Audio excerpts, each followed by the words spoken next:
The Space God Memoirs.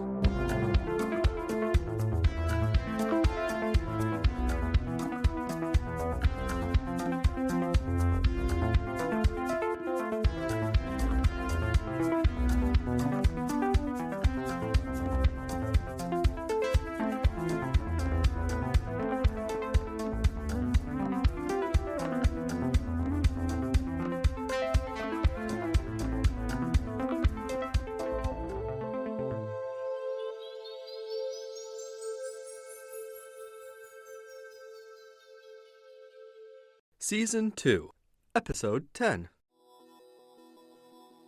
It was a huge shape, like a six-pointed star brought into 3 dimensions, glowing with radiant energy and constantly spinning, sending vibratory waves thrumming throughout the chamber. With each surge of energy from it, golden symbols would appear on the walls in a constant flux of patterns. I could feel the power coming from that thing. And even just looking at it was almost too much.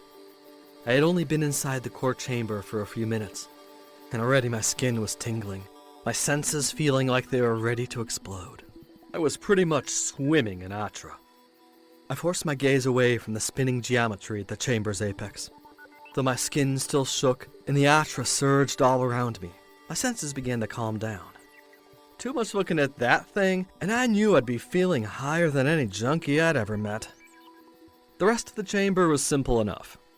As expected from Naiar tech, there was no control panel in sight, and not even an on switch for anything. But there were 6 chairs, spaced evenly on the floor beneath the core, all made of the same sapphire material as the walls themselves. So this thing is supposed to be some kind of communication network? I said to Zarathra, who stood next to me. In a way, yes. As I said, this device is a conduit of the monadic network, which allows us to communicate over great distances, among other things. Other things? This machine is basically barfing out Atra. What is this monadic thing exactly? I did my best to concentrate on Z as I talked, not wanting to get lost in the hypnotic spinning device above us. The monad allows us to connect with one another at near infinite distances, circumventing the limitations of the speed of light, because it does not exist within the space-time framework. Within the monad, all of our minds are connected, at all times, to a vast network of wisdom, knowledge, and information. It is this connection which allows us to interface with the ship orbiters, for example, or use the various robotic constructs we employ. As well, it serves as a system for distributing the Atra and utilizing it on an interstellar scale. So this huge scragging network, this is something Naiar built? Zarathra shook her head. We did not make the monad, or at least our people hold no memory of doing so. Rather, our earliest explorers discovered it and learned to utilize it. Through directing the Atra within the monad, one can manipulate reality in various ways. We believe it was placed by the universe's creator as an interface for it. Within the monad is contained a great repertoire of knowledge, notably of all records of the Naiar themselves, the very essence of what defines us. Yeah, that's, big. My explanation for it is inadequate, I admit, she said, taking a step towards the nearest chair. Once you connect with it, you will know all that you need to know. Zarathra sat down and leaned back into the seat. She motioned for me to do the same. I sat down in the one opposite her, the core spinning above us. Do I have to do anything? I asked. Look upward, and let your awareness drift into the core, and it will direct you into the monad. I will be here beside you, contacting the Naiar fleet. The experience may be disconcerting at first, but merely sit back and accept it. Once again, I turned to the spinning core, a star tetrahedron in constant motion, thrumming and coursing with Atric energies. I began to feel a little dizzy as I focused my sight on it, like my center of vision was getting displaced. A lightness came over me as I stared at the panorama of golden symbols projected from it. A surge of energy up my spine. The spinning, star-shaped geometry up there was getting bigger, expanding. Or was I getting closer? My vision was pulling me, dragging me up to the core, though I could still feel my hands gripped firmly on the armrests. Then I was thrust violently forward, fully into it, my body going numb. I continued to sink towards the core, descending into it like I was landing on a planet's surface, closer and closer. The symbols pulsing on its faces grew larger as well, until they were the size of houses, then mountains, then entire continents and worlds, their features growing more and more detailed and intricate the closer I got. Immense masses of incomprehensible machinery. Closer and closer, faster and faster speeds. As I sunk deeper into the infinite symbol, I could see its patterns repeating, the shape and contour of the whole appearing in the tiniest parts. On and on, I continued to fall into it, high-pitched zooming noises dancing in my head, an infinite fractal loop filling my sight. I may have screamed, but I had no access to any mouth. My speed was now so great that all I could see was a pale blur, a sound like white noise ringing in what passed for my ears. Then all sense of movement ceased. In front of me appeared a singular point. That point formed a simple circle. A second circle appeared beside it, their centers intertwined. Then another, and another, till they formed a grid around me, glowing with the color of pure Atra, which I had no name for. This endless grid expanded forth in every direction, a shining and perfect matrix. My sight was drawn to the spots where the circles intersected, fisheye shapes like entrances to abstract wombs. Each glowed with a unique energy, all gateways to different fields of knowledge or databanks of information. I knew this by sight alone, each gateway transmitting its basic ID to me as I glanced at it. Planetary database, historical records, interstellar communications, morality rankings, Aychuck manipulation, and thousands more portals opened up before me in a dizzying array of options. Before I could think to do anything, however, I was pulled towards one particular gateway. In an instant I was before it, the open portal radiating an intense light that nearly blinded me. "You seek connection with the Naiar monadic network," it stated, its presence serene, cool, mechanical. Beyond the portal waited a titanic consciousness. Yes? I thought. Without delay, I was sucked into it, immersed in the light. The essence of the Naiar flowed into me as a pattern. It was calmness and detachment. It was loving cooperation and cool logic both. I beheld it as a blob of throbbing, spinning light, a churning mass of rotating plasma. It was composed of bundled thoughts and ideas, a body of knowledge, wisdom, and understanding collected from eons among the stars. It was a zeitgeist of everything Naiar. Every individual who had ever connected with the Naiar mind was contained within the entity, that body of thoughts. Or maybe just a simulation of them, I wasn't certain. But that thing vibrated with the power of millions of intellects, a collection of knowledge that could shatter a lesser mind. It was beautiful, a soul-melting, emotion-dissolving kind of beauty that inspired just as much terror as wonder. The Naiar might not have been truly gods, but this divine matrix of theirs might as well have been. I was pulled fully into it, the light of its radiant membrane merging with me, inundating my essence. It poured into me and through me, until it was me, until I was it. My thoughts melted with it, my ego nearly shattering before the sheer intensity of its vibration.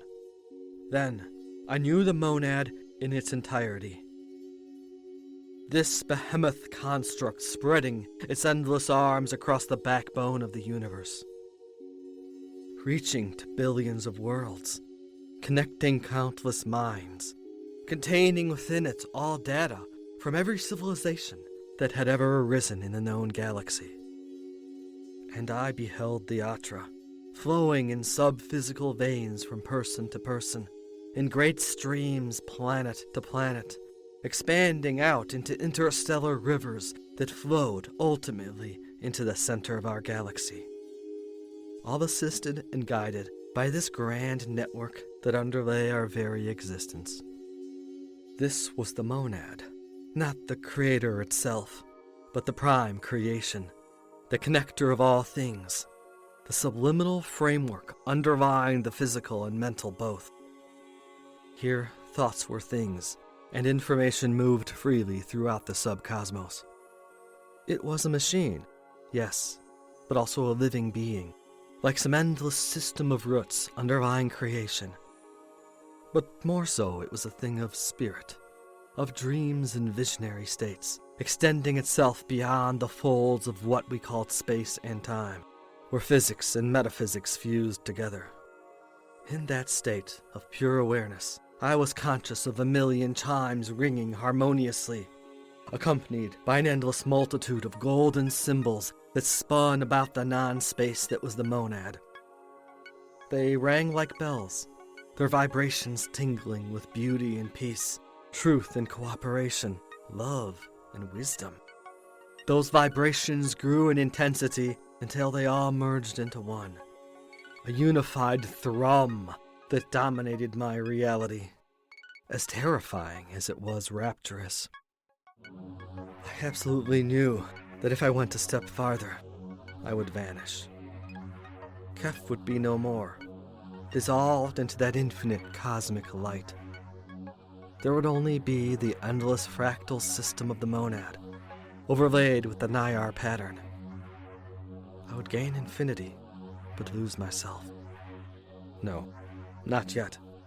I couldn't even go there. It wouldn't let me, but I beheld a single tendril reaching out to me, a link being offered. I received it. Its cosmic pattern wove into the cells of my mind, writing itself into my awareness, reprogramming my very being. Channels opened that had always been closed, routes for directing the Atra, for accessing endless knowledge. At the same time, I could feel its metaphorical eyes probing my every corner, examining my thoughts, my mental pathways, my desires and my fears. It knew my all, save for a tiny inner core that remained aloof. It was invisible to that titanic universal network, shielded, untouchable. Nevertheless, my awareness fled as a searing light washed over me. Monadic Network Connection Level 1 activated.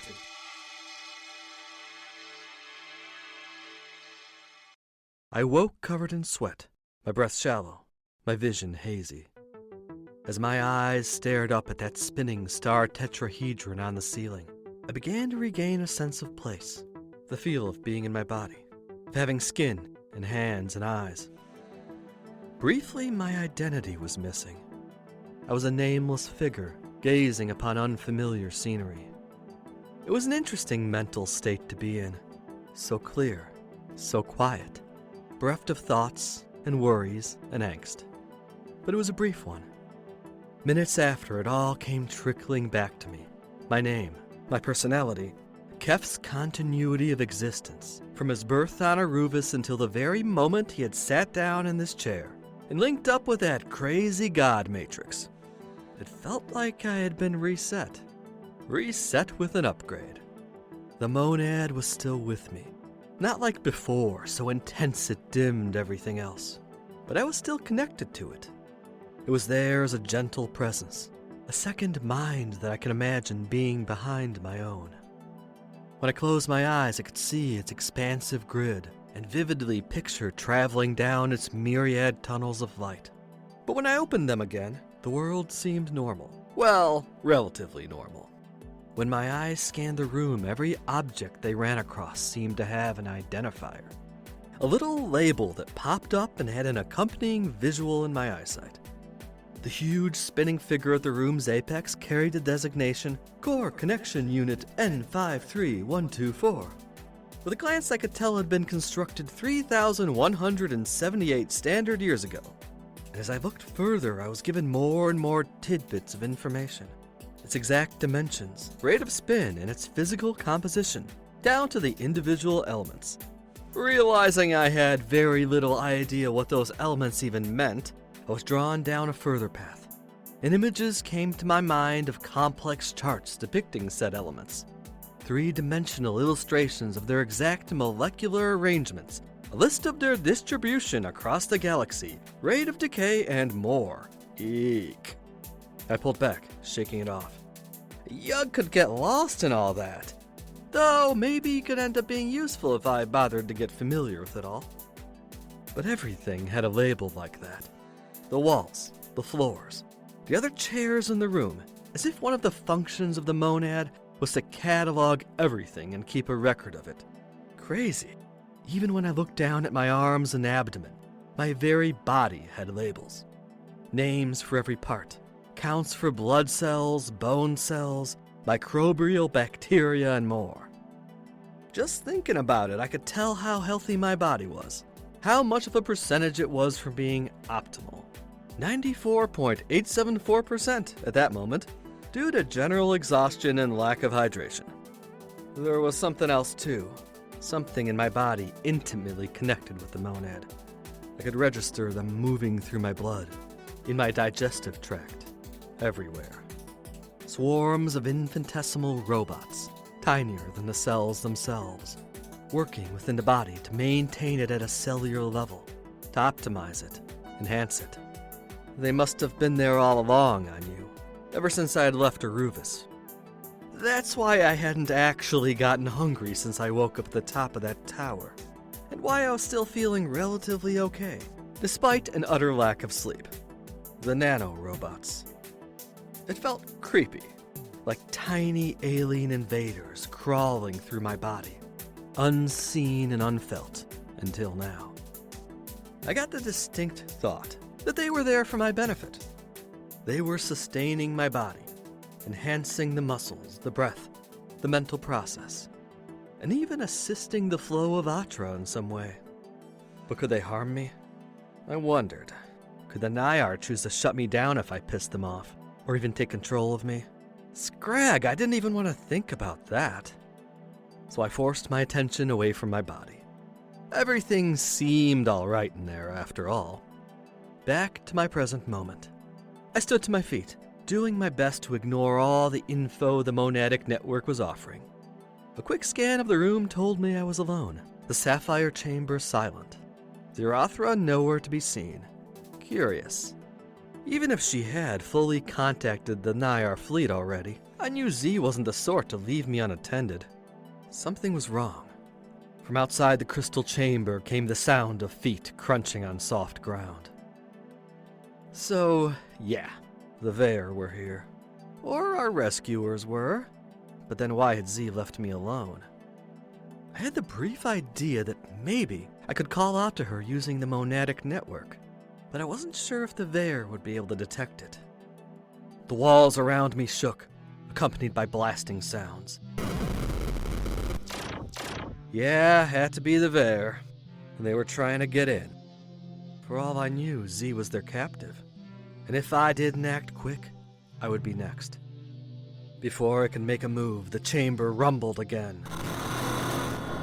The wall to my left began to ripple like water, and in seconds it vanished, leaving behind a large gaping hole to the outer cavern. Within it stood 5 of the Veer troopers in their identical crimson armors, electrically charged pikes in their hands. I was now connected to the monad. I had access to the knowledge of multiple civilizations, but I still wondered just how I was going to get through this one.